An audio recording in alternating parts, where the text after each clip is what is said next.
बिस्मिल्लाहिर्रहमानिर्रहीम। रब्बिश्रह ली सदरी व यस्सिर ली अमरी वहलुल उक़दतम मिन लिसानी यफ़क़हू क़ौली। आज के लेक्चर के जो हमारे लर्निंग ऑब्जेक्टिव्स होंगे, जिन टॉपिक्स को हमने आज के लेक्चर में कवर करना है, उनमें हम बात करेंगे अगेन कुछ सेलुलर ऑर्गेनल्स की, उनके स्ट्रक्चर एंड फंक्शंस को हम डिस्कस करेंगे। आज के लेक्चर में हमने जिन सेलुलर ऑर्गेनल्स के बारे में बात करनी है उसमें गोल्जी कॉम्प्लेक्स शामिल है, which are also called Golgi bodies. इसके अलावा हम बात करेंगे लाइसोसोम की, और फिर माइक्रो बॉडीज को भी डिस्कस किया जाएगा आज के लेक्चर में। माइक्रो बॉडीज की दो टाइप्स होती हैं, पैरोक्सीजोम्स एंड ग्लाइक्सीजोम्स। सो ये ऑर्गेनल्स आज के लेक्चर में हम कवर करेंगे, और इसके अलावा जो और सेलुलर ऑर्गेनल्स रह गए हैं वो हम नेक्स्ट लेक्चर्स के अंदर वन बाय वन डिस्कस करेंगे। तो आइए देखते हैं कि इन टॉपिक्स में से कौन सी चीज़ें इंपॉर्टेंट हैं from MDCAT point of view. सबसे पहले हम बात करते हैं गोल्जी कॉम्प्लेक्स की। गोल्जी कॉम्प्लेक्स, या फिर इसके लिए अल्टरनेटिव टर्म्स यूज़ की जाती हैं, इनको गोल्जी बॉडीज़ भी कहा जाता है, गोल्जी बॉडीज़, या फिर इनके लिए गोल्जी एपरेटस वर्ड भी यूज़ किया जाता है। तो आपने ये सारी अल्टरनेटिव टर्म्स इनके बारे में याद रखनी है।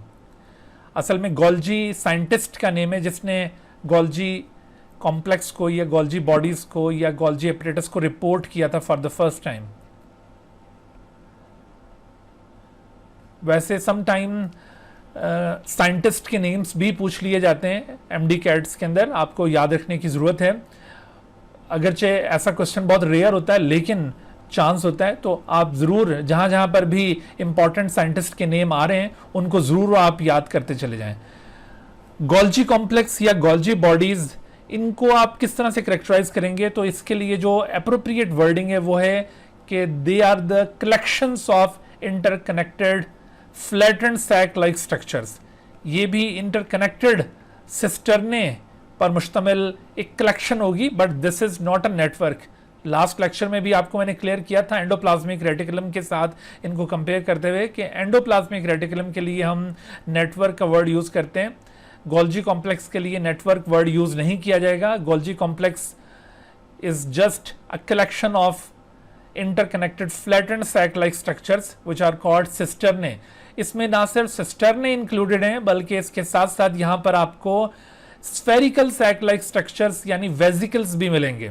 तो ये एक्चुअली दोनों चीज़ों का कलेक्शन है। इसमें इलोंगेटेड सैक लाइक स्ट्रक्चर्स भी होंगे और वेजिकुलर स्ट्रक्चर्स भी होंगे। जैसे आप ये इलोंगेटेड सैक लाइक स्ट्रक्चर्स देख रहे हैं, दीज आर सिस्टर्ने। सिस्टर्ने के साथ आपको ये कुछ एसोसिएटेड वेजिकल्स भी दिखाई दे रहे हैं। सो इस तरह से ये कलेक्शन है सिस्टर्ने और वेजिकल्स का, और ये सिस्टर्ने आपस में एक दूसरे के साथ इंटरकनेक्टेड होंगे। तो इसको हम नेटवर्क क्यों नहीं कहेंगे? Because they are not extended throughout the cytoplasm, they are present near the nucleus. यानी आमतौर पर ये देखने में इस तरह से नजर आता है कि एक यूकैरियोटिक सेल के अंदर ये न्यूक्लियस के करीब ये इस तरह से एक कलेक्शन इन स्ट्रक्चर्स का यूं प्रेजेंट होगा। ये पूरे साइटोप्लाज्म के अंदर यूं स्कैटर्ड नहीं होंगे जिस तरह से एंडोप्लाज्मिक रेटिकुलम थे, और एंडोप्लाज्मिक रेटिकुलम एक नेटवर्क फॉर्म कर रहे थे throughout the cytoplasm. So they don't form a network, they are just collection of interconnected flattened sac like structures, that is cisternae, and the spherical sac like structures called the vesicle. किसी भी Golgi complex या Golgi apparatus में आपको दो sides वाज़ी तौर पर दिखाई देंगी। एक साइड को कहा जाएगा सिस फेस और दूसरी साइड को कहा जाएगा ट्रांस फेस। असल में सिस फेस ये वो साइड है जहां पर मुख्तलिफ जगहों से वेजिकल्स लाए जा रहे होते हैं, और वो वेजिकल्स यहाँ पर गोल्जी एपरेटस का पार्ट बन रहे होते हैं। यानी cis face is also known as forming face. इसके लिए एक और टर्म यूज की जाती है, इसे फॉर्मिंग फेस भी कहा जाता है। Why it is called forming face? Because at this phase new cisternae are formed, क्योंकि डिफरेंट सेल प्लेसेस से, डिफरेंट रीजन्स ऑफ सेल से वेजिकल्स लाए जाते हैं। ये आप देख रहे हैं incoming transport vesicle, So this incoming transport vesicle contains certain material and those materials are to be transported into the Golgi complex. So with the help of these transport vesicle वो material यहाँ पे लाया गया, अब वो material यहाँ पर Golgi complex के अंदर include किया जाएगा. So this vesicle fuses with Golgi complex at the cis phase और forming phase. इसी वजह से इसको forming phase कहा जा रहा है क्योंकि vesicles की fusion से यहाँ पर new cisternae form होंगे और जबकि दूसरी साइड को जिसे हम ट्रांस फेज कह रहे हैं या इसको मैच्योरिंग फेज भी कहा जाता है. This is also known as maturing phase. So this maturing phase, why it is called maturing phase? Because at this phase an old cisterna, cisternae plural word, इसका सिंगुलर होता है cisterna. At this phase an old cisterna is broken down, is split up to form new vesicles. यानी जो product यहां पर Golgi complex के अंदर लाई गई थी उस प्रोडक्ट को मॉडिफाई करने के बाद यहां से उस प्रोडक्ट को रिलीज किया जा रहा है. तो आप देख रहे हैं कि ये कुछ आउटगोइंग ट्रांसपोर्ट वेजिकल्स हैं जो यहां से ट्रांसफेज से या मैच्योरिंग फेज से ओरिजिनेट हो रहे हैं. तो जनरली ये जो सिस फेस होता है, सिस फेस जिसे हम फॉर्मिंग फेस भी कह रहे हैं, ये थोड़ी सी कॉन्वेक्स शेप का होगा. This is somewhat convex. आप लेंसेज के अंदर ये दो टर्म्स पढ़ते हैं, कॉन्वेक्स लेंस और कॉन्केव लेंस. तो ये थोड़ा सा कॉन्वेक्स शेप का होगा और जबकि मैच्योरिंग फेस आप देख रहे हैं ये थोड़ा सा कॉन्केव शेप का होता है. ठीक है, तो ये एक और आपने डिस्टिंक्शन याद रखनी है फॉर्मिंग फेस और मैच्योरिंग फेस में कि फॉर्मिंग फेस थोड़ा सा कॉन्वेक्स शेप का होगा और जबकि मैच्योरिंग फेस ये थोड़ा सा कॉन्केव शेप का होता है. तो इस तरह आप मॉर्फोलॉजिकली गोल्जी कॉम्प्लेक्स को डिस्क्राइब करते हैं या कैरेक्टराइज करते हैं. अच्छा, गोल्जी कॉम्प्लेक्स का बेसिकली रोल है क्या? सेल के अंदर ये गोल्जी कॉम्प्लेक्स बेसिकली किस फंक्शन के साथ एसोसिएटेड है? तो गोल्जी कॉम्प्लेक्स इसके फंक्शंस में जो सबसे इंपॉर्टेंट फंक्शन है जिसके लिए ये मेनली रिस्पॉन्सिबल है वो है processing of cell secretions. Cell secretions की प्रोसेसिंग करता है ये. What are cell secretions? ये वर्ड सेल सिक्रीशन हम किस चीज के लिए यूज कर रहे हैं? तो cell secretions are different kind of products which are release from the cell. मुख्तलिफ किस्म की ये प्रोडक्ट्स हैं, उनमें ज्यादातर ये प्रोडक्ट्स प्रोटीनेशियस इन नेचर होती हैं. ठीक है, मोस्टली प्रोटीन इन नेचर ये प्रोडक्ट्स होती हैं और इन प्रोटीन प्रोडक्ट्स को यहां पर प्रोसेस किया जाता है. ठीक है, mostly proteinaceous products are processed in this region. ठीक है, तो मोस्टली प्रोटीनेशियस प्रोडक्ट्स जिनको सेल से बाहर सीक्रीट करना होता है. For example digestive enzymes. ठीक है, डाइजेस्टिव एंजाइम जैसे हमारे इंटेस्टाइन के अंदर, हमारे स्टमक की वॉल के अंदर और इंटेस्टाइनल वॉल के अंदर ग्लैंड्स मौजूद हैं जो डाइजेस्टिव एंजाइम सीक्रेट करते हैं. So those digestive enzymes are actually proteins. Those digestive enzymes are produced at another region in the cell and from where they are brought into the Golgi complex where these enzymes are modified. So ये modification of enzyme या processing of enzyme actually done by the Golgi complex. तो ये कैसे होगा देखिए. तो आप ये देखिए इस डायग्राम के अंदर आप ये मुलाहिजा कर रहे हैं, ये एंडोप्लाज्मिक रेटिकुलम आपको दिखाया है. एंडोप्लाज्मिक रेटिकुलम की ये टाइप जहां पर आपको राइबोसोम भी एसोसिएटेड नजर आ रहे हैं, these are actually rough endoplasmic reticulum. तो rough endoplasmic reticulum are concern with the formation of different type of proteins और स्पेशली ये जो डाइजेस्टिव एंजाइम्स हैं they are actually synthesized by the rough endoplasmic reticulum.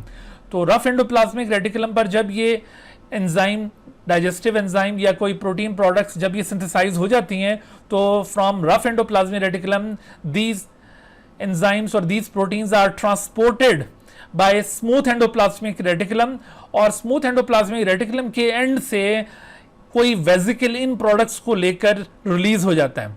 आप देख रहे हैं ये स्मूथ एंडोप्लाज्मिक रेटिकुलम आपको शो किया है और ये रफ एंडोप्लाज्मिक रेटिकुलम है. तो रफ एंडोप्लाज्मिक रेटिकुलम का यहां पर रोल क्या था? Rough endoplasmic reticulum is involve in the synthesis of proteinaceous products या डाइजेस्टिव एंजाइम और उसके बाद वंस दीज प्रोटीन्स और digestive enzymes are synthesized by rough endoplasmic reticulum then these proteins are transported to various regions of the cell by means of smooth endoplasmic reticulum। ठीक है, smooth endoplasmic reticulum का एक role transportation भी होता है with in the cell. तो अब ये protein product rough endoplasmic reticulum से स्मूथ एंडोप्लाज्मिक रेटिकुलम के अंदर आई, और स्मूथ एंडोप्लाज्मिक रेटिकुलम के एंड से कोई वेजिकल बड ऑफ हुआ है, और ये वेजिकल एक ट्रांसपोर्ट वेजिकल है। This vesicle is called a transport vesicle. So now this transport vesicle that contain this proteinaceous product, now this transport vesicle carry this product to the Golgi complex। आप देखें Golgi complex का ये cis face है, यानी forming face, इसको forming face कहा जाता है, और यहां पर इस फॉर्मिंग फेस में आपको ये वेजिकल गोल्जी कॉम्प्लेक्स के साथ फ्यूज होता हुआ नजर आ रहा है। तो जो protein product rough endoplasmic reticulum ने सिंथेसाइज की थी, वो स्मूथ एंडोप्लाज्मिक रेटिकुलम ने ट्रांसपोर्ट किए, और with the help of transport vesicle वो प्रोडक्ट गोल्जी कॉम्प्लेक्स को रिसीव हो गई है at the forming phase. Now Golgi complex is involve in the processing of the secretion, और वो प्रोसेसिंग किस नेचर की है? वो प्रोसेसिंग बेसिकली मॉडिफिकेशन है। यानी आप जानते हैं कि जब भी कोई एंजाइम सिंथेसाइज होते हैं सेल के अंदर, तो वो एंजाइम चूंकि प्रोटीन इन नेचर मॉलिक्यूल्स होते हैं, तो वो एंजाइम इनिशियली प्रोटीन के प्राइमरी स्ट्रक्चर में एग्जिस्ट कर रहे होते हैं। आपने प्रोटीन के अंदर 4 काइंड की स्ट्रक्चरल ऑर्गेनाइजेशन पढ़ी होगी, उसमें एक ऑर्गेनाइजेशन को प्राइमरी ऑर्गेनाइजेशन कहते हैं, प्राइमरी स्ट्रक्चर, दूसरी ऑर्गेनाइजेशन फिर सेकेंडरी स्ट्रक्चर, फिर टर्शरी और फिर क्वार्टनरी। तो एंजाइम्स चूंकि ये ग्लोब्यूलर प्रोटीन्स होते हैं, they are found in tertiary और क्वार्टनरी स्ट्रक्चर। तो अब ये टर्शरी या क्वार्टनरी स्ट्रक्चर की जो मेंटेनेंस है इन एंजाइम्स के अंदर, वो एक्चुअली इसी गोल्जी कॉम्प्लेक्स के अंदर होगी। या फिर सम टाइम किसी एंजाइम के अंदर कोई प्रोस्थेटिक ग्रुप अटैच करना होता है, या इसके अलावा किसी और किस्म की उसकी फोल्डिंग रिक्वायर्ड होती है, तो ये सारी प्रोसेसिंग, ये सारी मॉडिफिकेशन इन एंजाइम्स की गोल्जी कॉम्प्लेक्स ने करनी है। तो इस वजह से ये कहा जा रहा था कि Golgi complex is involve in the processing of cell secretion. तो ये जब एंजाइम्स मॉडिफाई हो जाते हैं, अपनी फिनिश्ड फॉर्म में आ जाते हैं, और ये रेडी टू डिलीवर हो जाते हैं, तो ऐसी सूरत में फिर गोल्जी कॉम्प्लेक्स के ट्रांस फेस यानी मैच्योरिंग फेस से अब ये रिलीज होंगे। मैच्योरिंग फेस से वेजिकल्स ओरिजिनेट होते हैं, और इन वेजिकल्स के जरिए अब ये एंजाइम्स सेल मेम्ब्रेन की तरफ जा रहे हैं। ये ट्रांसपोर्ट वेजिकल, इस वेजिकल को भी ट्रांसपोर्ट वेजिकल कहा जाएगा, but this transport vesicle is specially named as secretory vesicle. Secretory vesicle क्यों? क्योंकि अब इस ट्रांसपोर्ट वेजिकल ने इन मटेरियल्स को सेल मेम्ब्रेन के पास ट्रांसपोर्ट करना है, सेल मेम्ब्रेन के पास ले जाना है, और वहां से वो चीज सिक्रीट हो जाएगी। इस वजह से इस ट्रांसपोर्ट वेजिकल को सिक्रीटरी वेजिकल भी कहा जाता है। अदरवाइज ये दोनों ट्रांसपोर्ट वेजिकल्स हैं। अच्छा, तो अब ये सेल मेम्ब्रेन के जरिए ये प्रोडक्ट यहां से लिबरेट हो जाएगी। तो आप देख रहे हैं कि ये प्रोटीन जो एक्सपेल हो रही है, ये हैं वो सेल सिक्रीशंस जिनको सिक्रीशन से पहले प्रोसेस करना होता है गोल्जी कॉम्प्लेक्स ने। तो इस तरह की सेल सिक्रीशंस जो प्रोटीन इन नेचर होती हैं, उनकी processing basically Golgi complex perform करता है। यहां पर बेटे आपने याद रखना है कि ये जो हमने एक्टिविटी अभी डिस्कस की, processing of cell secretion by the Golgi complex, इसमें सिर्फ गोल्जी कॉम्प्लेक्स ही इन्वॉल्व नहीं है, बल्कि आपको यहां पर गोल्जी कॉम्प्लेक्स के साथ सेल के दूसरे ऑर्गेनल्स या दूसरे पार्ट्स भी इंटरेक्ट करते हुए दिखाई दे रहे हैं। मिसाल के तौर पर जब भी कोई प्रोडक्ट सेल से बाहर लिबरेट होती है, तो उसमें कौन कौन से सेलुलर कंपोनेंट्स पार्टिसिपेट करते हैं उस प्रोडक्ट को सिक्रीट करने में। या आपसे यूं पूछा जा सकता है कि जब किसी डाइजेस्टिव ग्लैंड से कोई डाइजेस्टिव सिक्रीशन रिलीज होती है, तो उस डाइजेस्टिव सिक्रीशन की रिलीज में डाइजेस्टिव ग्लैंड के सेल्स के कौन कौन से कंपोनेंट्स इन्वॉल्व हो रहे हैं। तो उसमें आपने सबसे पहले ये रफ एंडोप्लाज्मिक रेटिकुलम का रोल याद रखना है, उसके बाद फिर स्मूथ एंडोप्लाज्मिक रेटिकुलम का रोल याद रखना है, फिर बीच में ये ट्रांसपोर्ट वेजिकल्स का रोल भी आ जाएगा, ठीक है। और फिर उसके बाद जो मेजर पार्ट है वो गोल्जी कॉम्प्लेक्स है, तो ये तीसरे नंबर पर हम इसको इंक्लूड कर सकते हैं, क्योंकि सम टाइम ये सीक्वेंस आपसे पूछा जाता है कि किस सीक्वेंस में ये सेलुलर कंपोनेंट्स इन्वॉल्व हो रहे हैं। तो उसमें अमूमन ये ट्रांसपोर्ट वेजिकल्स को स्किप कर दिया जाता है, और यूं इस तरह से rough endoplasmic reticulum to smooth endoplasmic reticulum and then to the Golgi complex, और गोल्जी कॉम्प्लेक्स के बाद बीच में अगरचे फिर दोबारा से एक सिक्रेटरी वेजिकल है, लेकिन जैसे मैंने कहा कि इसको अमूमन स्किप कर देते हैं, और उसके बाद जो नेक्स्ट कंपोनेंट कंसिडर किया जाएगा वो एक्चुअली ये सेल मेम्ब्रेन है। तो यूं आप देख रही है कि जो सीक्वेंस ऑफ सेलुलर कंपोनेंट बन रहा है while the secretion of some products from the cell, वो सीक्वेंस ऑफ कंपोनेंट क्या बन रहा है कि नंबर 1 पर है रफ एंडोप्लाज्मिक रेटिकुलम, यहां से प्रोडक्ट सिंथेसाइज हुई है और उसके बाद स्मूथ एंडोप्लाज्मिक रेटिकुलम के जरिए इसका ट्रांसपोर्ट हुआ और फिर गोल्जी कॉम्प्लेक्स ने उसको मॉडिफाई किया और सेल मेम्ब्रेन ने उसको बाहर रिलीज किया। आपको लास्ट लेक्चर्स में याद होगा कि हमने ये सेल मेम्ब्रेन के जरिए किसी प्रोडक्ट का जो रिलीज है उसके बारे में एक टर्म पढ़ी थी। तो आप मुझे बता सकते हैं कि यहां पर ये सेल मेम्ब्रेन इस प्रोडक्ट को किस प्रोसेस के जरिए लिबरेट कर रही है, तो ये प्रोसेस कौन सा परफॉर्म हो रहा है? So this is actually exocytosis. ठीक है, ये एक्सोसाइटोसिस टाइप का इवेंट है। तो इस एक्सोसाइटोसिस के जरिए ये इस तरह से ये प्रोडक्ट यहां से लिबरेट हो रही है बाहर। ठीक है बच्चों, तो इस तरह आपने गोल्जी कॉम्प्लेक्स का ये एक रोल स्टडी कर लिया, जैसे प्रोसेसिंग ऑफ सेल सीक्रेशन हमने कहा था। उसके बाद आप देखिए another function of the Golgi complex is to modify the molecules to make conjugated molecules. Conjugated molecules क्या होते हैं? Conjugated molecules are those which are formed by the combination of molecules from two different categories. Sometime two different categories के molecules एक दूसरे के साथ combine करते हैं और उनकी combination से जो molecule बनते हैं वो conjugated molecules बनते हैं। मिसाल के तौर पर जैसे आप देखिए कि कार्बोहाइड्रेट उसको अगर लिपिड के साथ कंबाइन किया जाए तो कार्बोहाइड्रेट की कोई टाइप लिपिड से कंबाइन होकर ग्लाइकोलिपिड फॉर्म करेगी। तो glycolipid is basically A conjugated molecule. Similarly carbohydrate की कोई फॉर्म अगर प्रोटीन के साथ कंबाइन करती है तो इस तरह से कार्बोहाइड्रेट और प्रोटीन का कॉम्बिनेशन बन जाएगा glycoprotein. So this is another kind of conjugated molecule. तो इसी तरह से और भी कंजुगेटेड मॉलिक्यूल सेल्स के अंदर पाए जाते हैं। फॉर एग्जांपल जैसे लिपिड्स और प्रोटीन्स कंबाइन होकर बनाते हैं लिपोप्रोटीन्स, तो ये भी कंजुगेटेड मॉलिक्यूल की एक किस्म है। So all these conjugated molecules are actually assembled और synthesized by the Golgi complex. ये बन गया लिपोप्रोटीन। ठीक है, तो इस तरह के जितने भी कंजुगेटेड मॉलिक्यूल्स होते हैं they are also synthesized by the Golgi complex. This is another function of the Golgi complex. उसके बाद फिर एक और रोल आपको गोल्जी कॉम्प्लेक्स का नजर आएगा in the form of synthesis of cell wall in plant cell.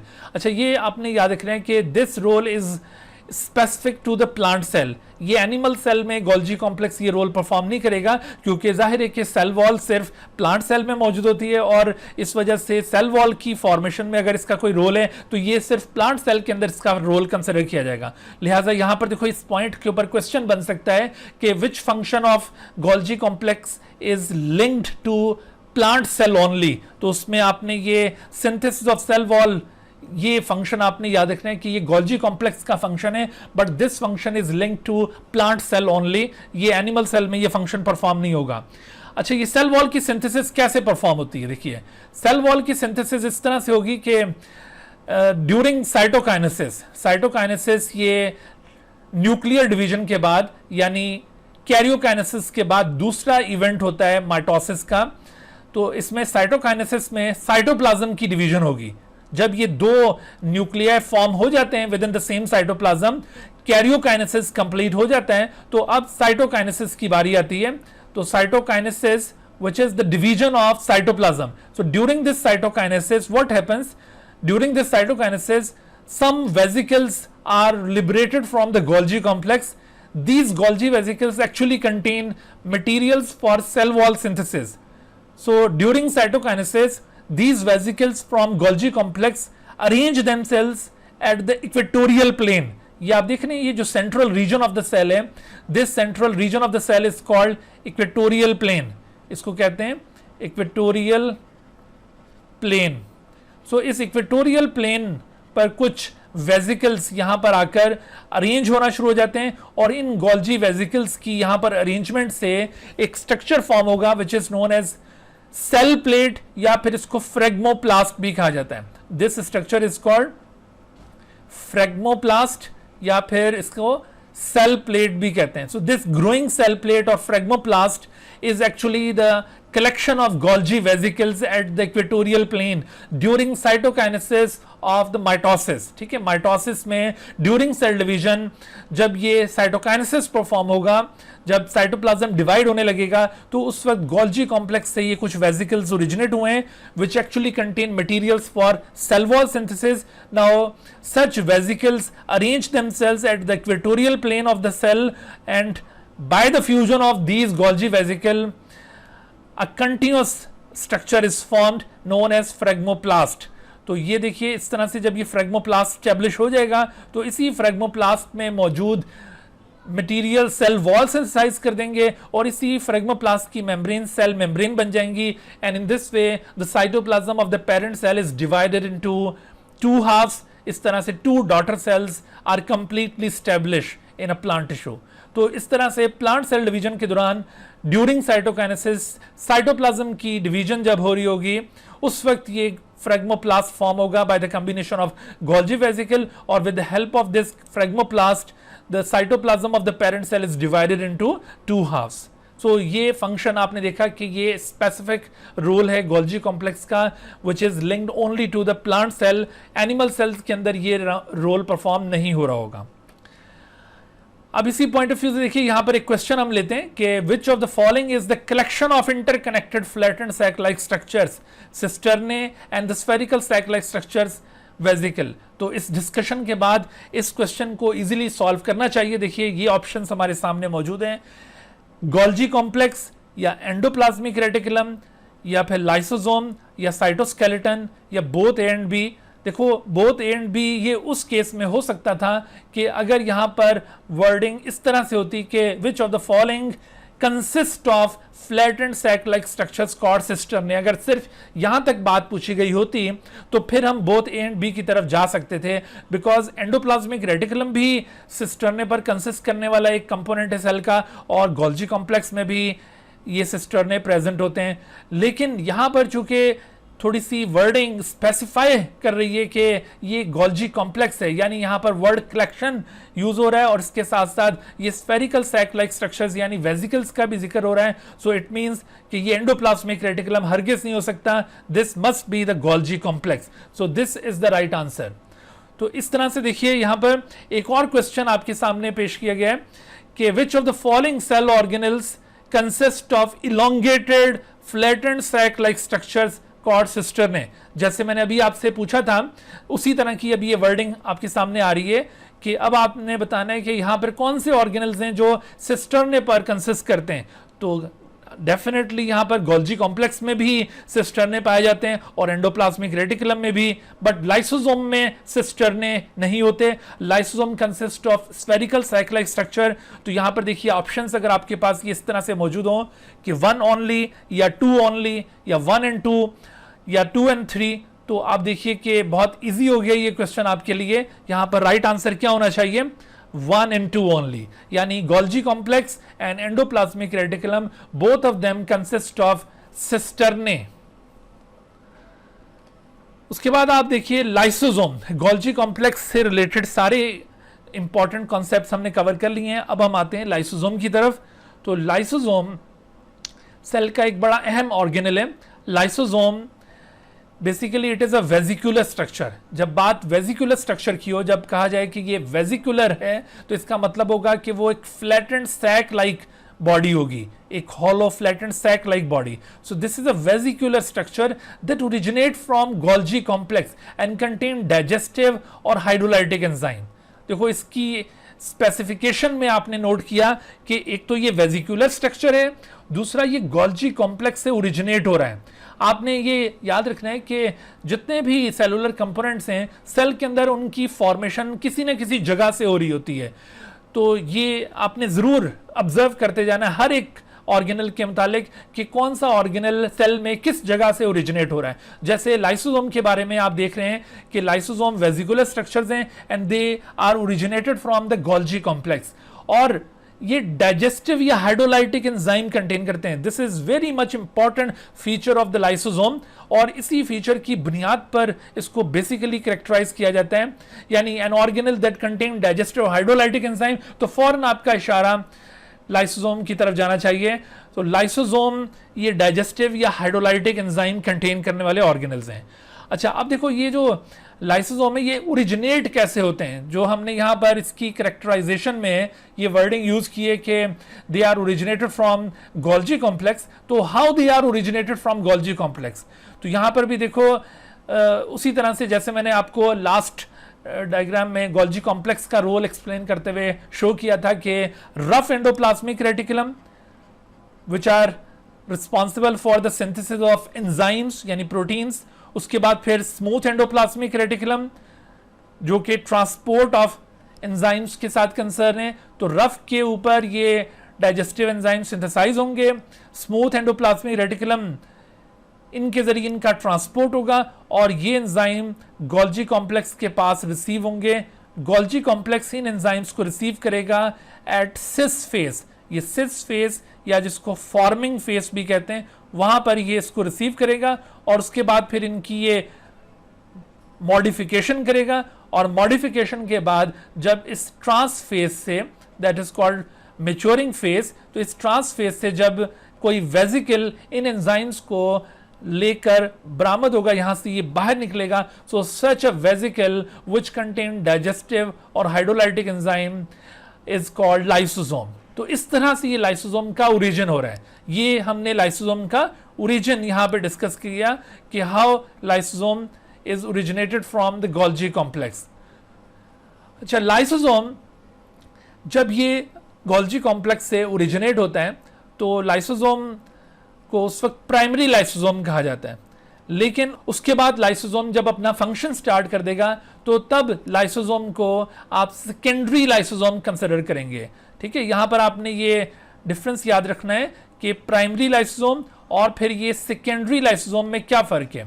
Secondary और प्राइमरी लाइसोसोम में फर्क ये है कि primary lysosome is newly formed lysosome which is emerged from Golgi complex, और जबकि secondary lysosome is the lysosome which has been engaged in its function, yani when lysosome begin to perform its function, at that time it is known as secondary lysosome, and before the start of its function the lysosome is designated as primary lysosome. Okay, अच्छा, अब देखो यहाँ पर मैं further explain करूंगा कि ये secondary lysosome कैसे फॉर्म हुआ है।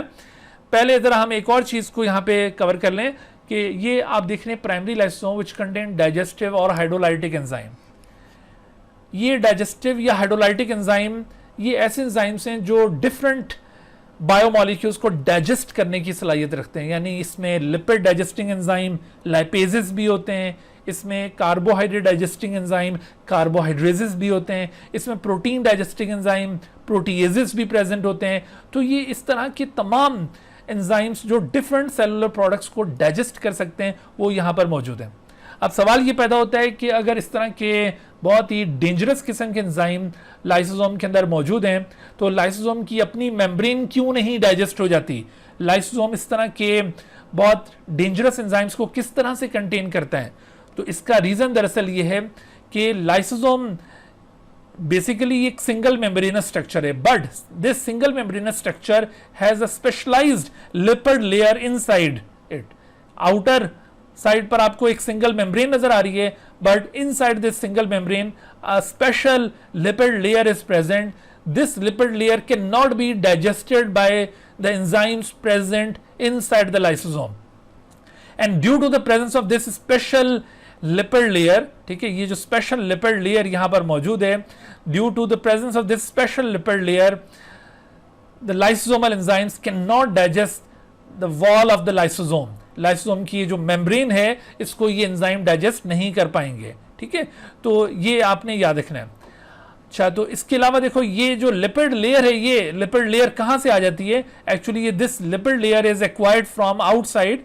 ये लिपिड लेयर इसे एक्वायर करने के लिए इसकी मेम्ब्रेन के अंदर कुछ पोर्स प्रेजेंट हैं which are called glycosylated membrane transport proteins.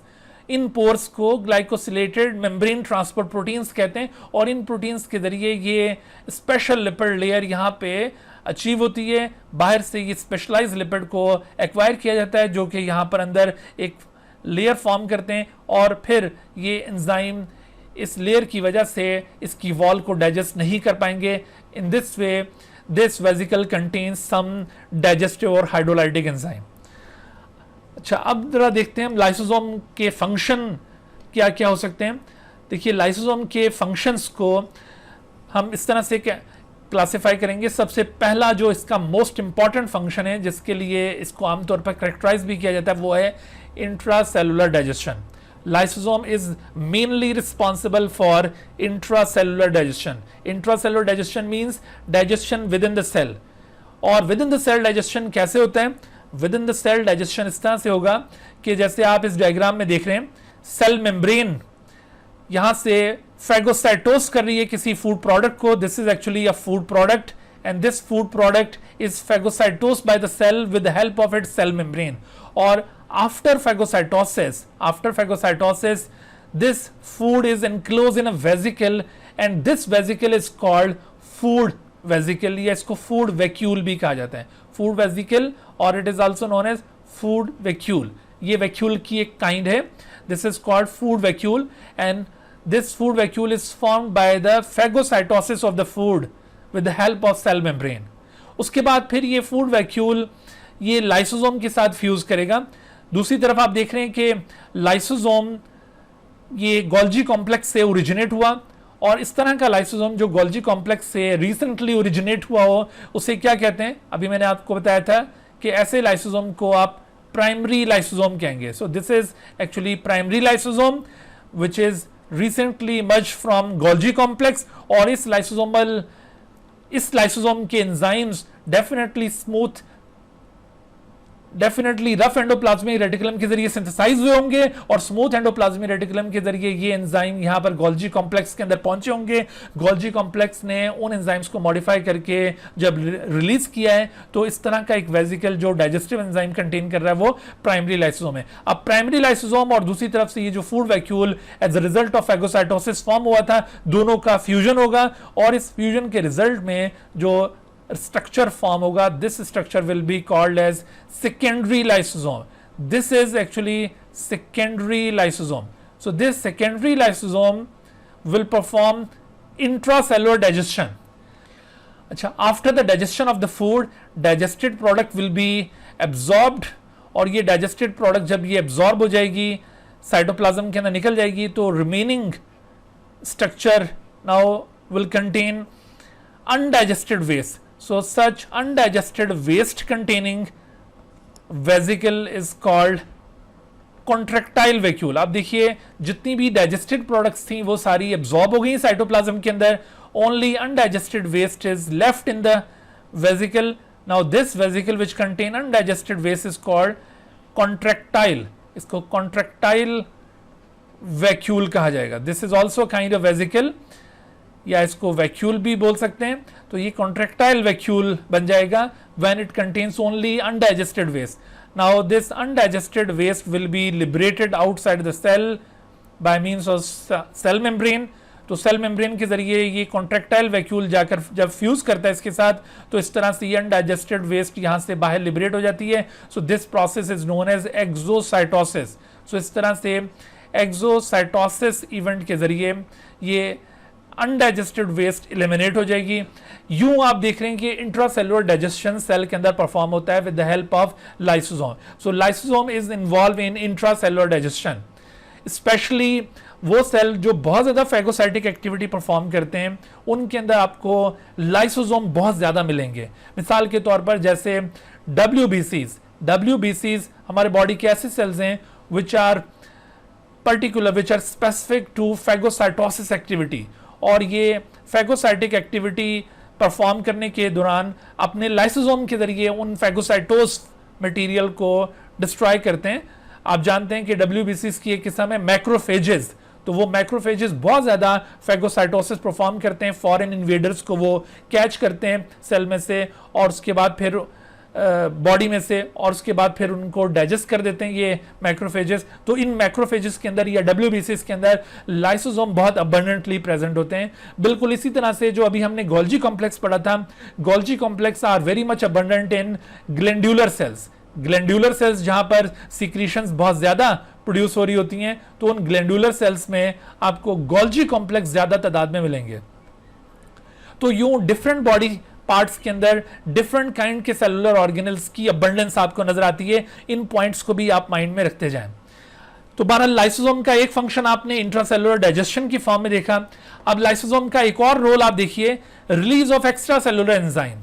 देखिए समटाइम ऐसा होता है कि लाइसोसोम यहां से ओरिजिनेट होने के बाद ये बजाय किसी फूड वैक्यूल के साथ फ्यूज करने के, ये लाइसोसोम हो सकता है कि ये लाइसोसोम यहां से सेल मेम्ब्रेन की तरफ चला जाए और सेल मेम्ब्रेन के जरिए ये अपनी डाइजेस्टिव सिक्रीशंस को बाहर लिबरेट कर दें। तो एक्स्ट्रा सेलुलर एंजाइम की सिक्रीशन भी ये लाइसोसोम के जरिए होती है। अच्छा, उसके बाद फिर हम आगे बढ़ते हैं। तो लाइसोसोम का एक और रोल है autophagy. Lysosome is also involve in autophagy. Autophagy का मतलब है self eating. Self eating, self eating का मतलब क्या है? सेल्फ ईटिंग से मतलब यह है कि सेल समटाइम अपने ही ऑर्गेनल्स को ईट अप करना शुरू कर देता है। और यह मौका कब आता है सेल की लाइफ में? असल में ये दो डिफरेंट ओकेजन्स पर ऐसा पॉसिबल है कि सेल्फ ईटिंग का प्रोसेस स्टार्ट हो जाए। वो दो मुख्तलिफ इवेंट्स कौन से हैं? एक तो ये है कि सेल अपनी डे टू डे एक्टिविटीज के दौरान जब अपने सेलुलर ऑर्गेनल्स का नंबर कंट्रोल करना चाहता है तो उस वक्त ये सेल्फ ईटिंग परफॉर्म करेगा। यानी in routine life, in order to control the number of organelles, in order to control number of organelles, control number of organelles. मिसाल के तौर पर जैसे कोई बॉडी बिल्डर जब बहुत ज्यादा एक्सरसाइज करता है तो उसके मसल्स के अंदर माइटोकॉन्ड्रिया का नंबर इंक्रीज होना शुरू हो जाएगा और मसल्स उसके बिल्ट होना शुरू हो जाएंगे, वो इस तरह से स्ट्रांग हो जाएगा, उसका स्टेमिना इंक्रीज हो जाएगा। लेकिन अगर कोई बॉडी बिल्डर कुछ अरसे एक्सरसाइज करने के बाद वो अपनी एक्सरसाइज की रूटीन छोड़ देता है तो ऐसी सूरत में जो उसके मसल्स बिल्ट हो चुके थे वो मसल्स दोबारा से डिटीरियोरेट होना शुरू हो जाएंगे। तो उसके मसल सेल्स के अंदर पहले नंबर ऑफ माइटोकॉन्ड्रिया इंक्रीज हो गए थे, उस वक्त मसल सेल्स को अपनी एक्टिविटी के लिए मोर माइटोकॉन्ड्रिया रिक्वायर्ड थे। लेकिन जब उसने एक्सरसाइज की रूटीन छोड़ दी तो ऐसी सूरत में अब उसके नंबर ऑफ माइटोकॉन्ड्रिया दोबारा कम होना शुरू हो जाएंगे। तो वो जो एक्स्ट्रा नंबर ऑफ माइटोकॉन्ड्रिया थे वो किस तरह से कम होंगे?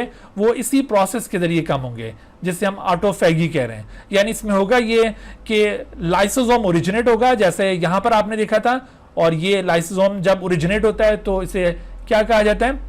This is called primary lysosome. तो ये प्राइमरी लाइसोसोम ये माइटोकॉन्ड्रिया के साथ, एक ओल्ड माइटोकॉन्ड्रियम के साथ ये इस तरह से फ्यूज कर रहे हैं और इस फ्यूजन के रिजल्ट में अब एक स्ट्रक्चर फॉर्म हुआ है। This structure is called autophagosome. इसे ऑटोफेगोसोम कहा जाएगा। So this autophagosome is actually a secondary lysosome. आप इसको सेकेंडरी लाइसोसोम भी कह सकते हैं क्योंकि ये वही स्ट्रक्चर है जिसने अपनी एक्टिविटी परफॉर्म, ये वही लाइसोसोम है जिसने अपना फंक्शन परफॉर्म करना शुरू कर दिया है। तो ऐसा लाइसोसोम जो अपने फंक्शन में इंगेज हो चुका हो उसको सेकेंडरी लाइसोसोम कहते हैं। तो इस वजह से ये ऑटोफेगोसोम अब सेकेंडरी लाइसोसोम कहलाएगा।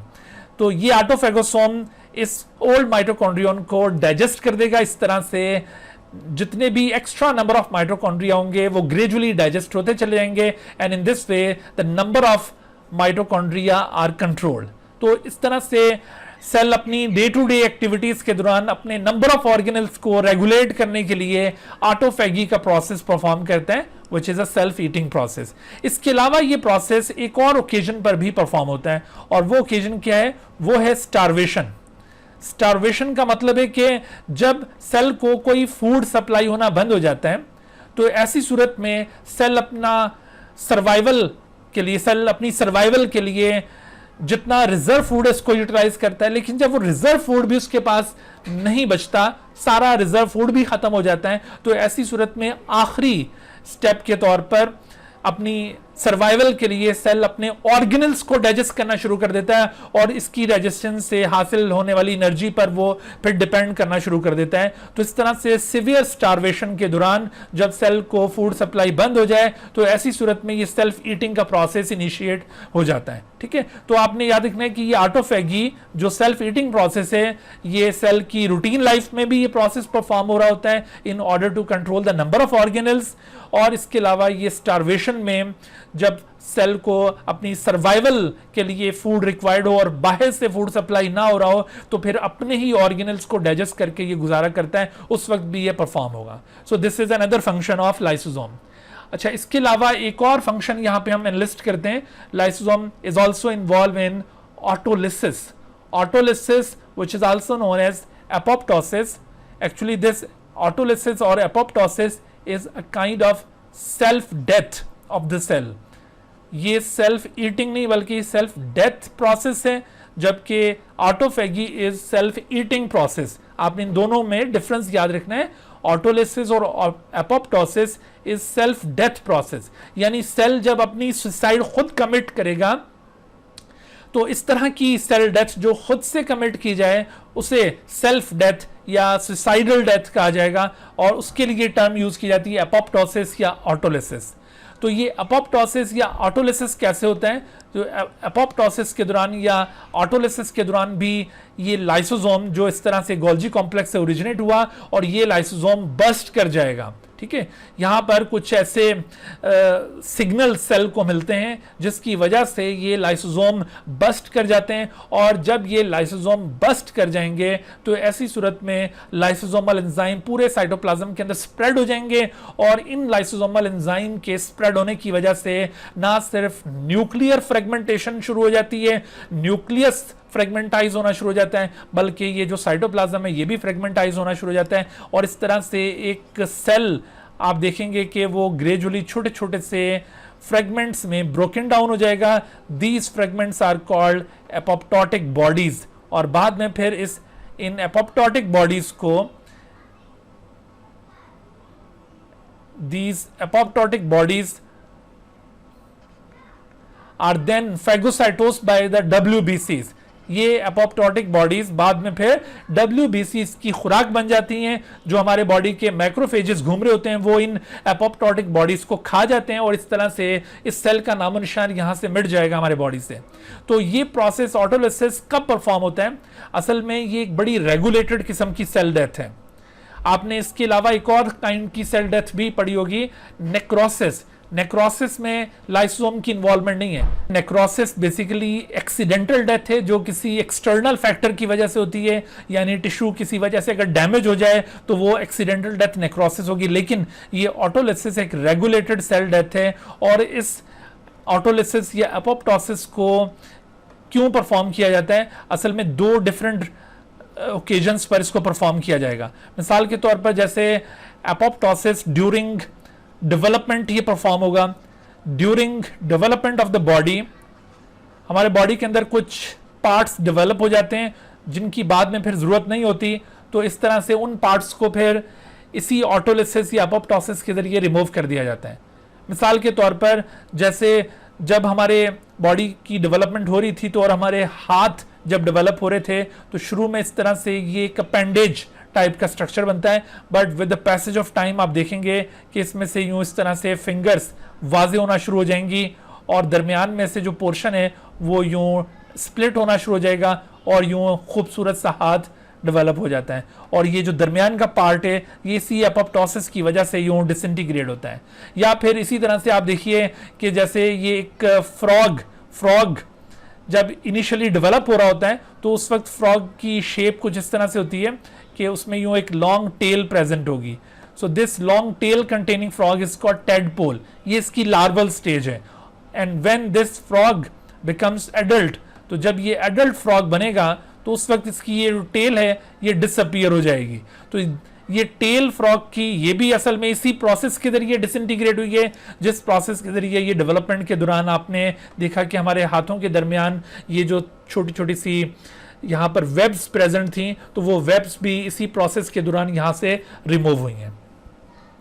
तो इस तरह से ये ड्यूरिंग डेवलपमेंट ये प्रोसेस परफॉर्म होता है। और इसके अलावा जब कभी हम किसी इन्फेक्शन का शिकार हो जाते हैं तो ऐसी सूरत में वो इन्फेक्टिंग ऑर्गेनिज्म हमारे जिस सेल के अंदर दाखिल होता है, तो हमारे बॉडी के अंदर हमारे डिफेंस मैकेनिज्म का एक पार्ट है, उसे कहते हैं साइटोटॉक्सिक टी सेल। ठीक है, तो ये जो साइटोटॉक्सिक टी सेल्स होते हैं, साइटोटॉक्सिक टी सेल्स, ये टी सेल्स की एक किस्म है।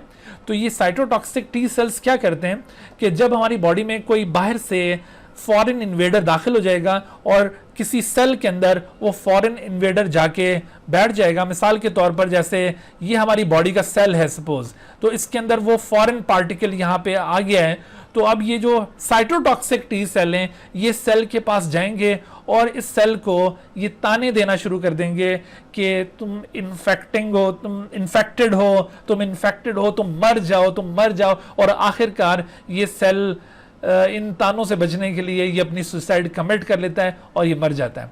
और एक्चुअली ये ताने क्या होते हैं, ये जो साइटोटॉक्सिक टी सेल्स हैं ये कुछ सिग्नल्स रिलीज करते हैं, उन सिग्नल्स को कहते हैं ग्रेनजाइम्स। दो सिग्नल्स आर कॉल्ड ग्रेनजाइम्स। दीज ग्रेनजाइम्स, ये ग्रेनजाइम पर्टिकुलर मॉलिक्यूल्स हैं, या इनको sometime apoptotic bodies, apoptotic molecules भी कहा जाता है, यानी ये एपोप्टोसिस कॉज करने वाले मॉलिक्यूल्स हैं, एपोप्टोटिक मॉलिक्यूल्स भी इन्हें कहा जाता है। सो दीज एपोप्टोटिक मॉलिक्यूल्स ये साइटोटॉक्सिक टी सेल से रिलीज होंगे और ये इस सेल के अंदर दाखिल होंगे जिसके अंदर ऑलरेडी कोई इन्फेक्टिंग ऑर्गेनिज्म दाखिल हो चुका है। तो इन ग्रेनजाइम्स की वजह से ये infected body cell suicide commit करेगा और इसकी सुसाइड के साथ ही वो जो इन्फेक्टिंग माइक्रो ऑर्गेनिज्म था जिसने ये इन्फेक्शन कॉज किया था, वो माइक्रो ऑर्गेनिज्म भी यहाँ पर ट्रैप हो जाएगा, क्योंकि जब ये सेल सुसाइड कमिट करेगा इसकी छोटी छोटी सी बॉडीज फॉर्म होंगी, तो उन बॉडीज को फिर हमारे WBCs खा जाएंगे। इस तरह से वो फॉरेन इन्वेडर भी पकड़ा जाएगा। तो यूं साइटोटॉक्सिक टी सेल इस सेल को सुसाइड करने पर यूं मजबूर कर देते हैं। तो ये एक मेथड होता है इनका। ठीक है बच्चों, तो इस तरह से आपने देखा कि लाइसोसोम ये सेवरल फंक्शंस में इन्वॉल्व हैं। तो इन फंक्शंस को हमने 4 कैटेगरीज में यहां पर क्लासिफाई किया था। अच्छा, यहां पर एक बात मुझे ये बताइए कि लाइसोसोम ये चूंकि डाइजेस्टिव या हाइड्रोलाइटिक एंजाइम कंटेन करते हैं और ये डाइजेस्टिव एंजाइम सेल की सभी प्रोडक्ट्स को डाइजेस्ट करने की सलाहियत रखते हैं। तो अगर यहां पर हम अज्यूम करें कि किसी शख्स के अंदर कोई पर्टिकुलर लाइसोसोमल एंजाइम मिसिंग है, वो एंजाइम सिरे से उसके लाइसोसोम में मौजूद ही नहीं है, तो उसका कॉन्सिक्वेंस क्या हो सकता है? तो उसका कॉन्सिक्वेंस आपने याद रखना है कि if certain lysosomal enzyme is missing in an individual then what will happen? तो due to lack of certain lysosomal enzyme storage diseases will form. Storage diseases क्या होती हैं? स्टोरेज डिजीजेस असल में ऐसी डिजीजेस को कहा जाता है, ऐसी कॉम्प्लिकेशंस को कहा जाता है जो किसी पर्टिकुलर मटेरियल की स्टोरेज की वजह से डेवलप हो।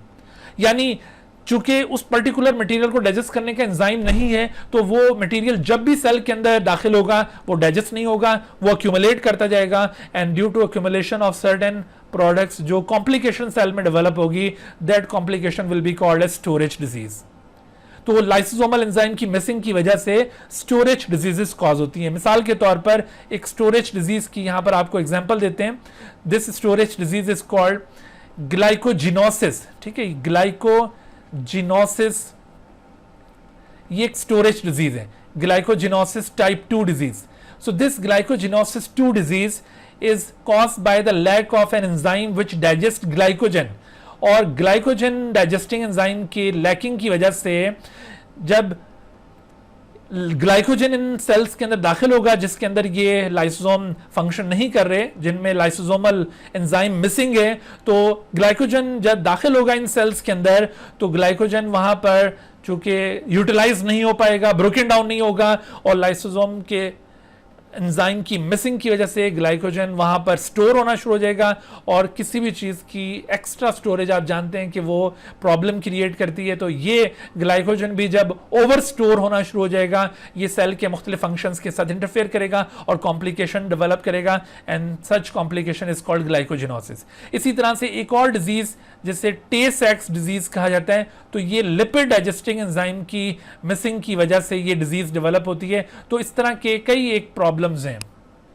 अच्छा बच्चों, यहां पर देखिए लाइसोसोम के हवाले से अब कई एक और क्वेश्चंस यहां पर पूछे जाते हैं।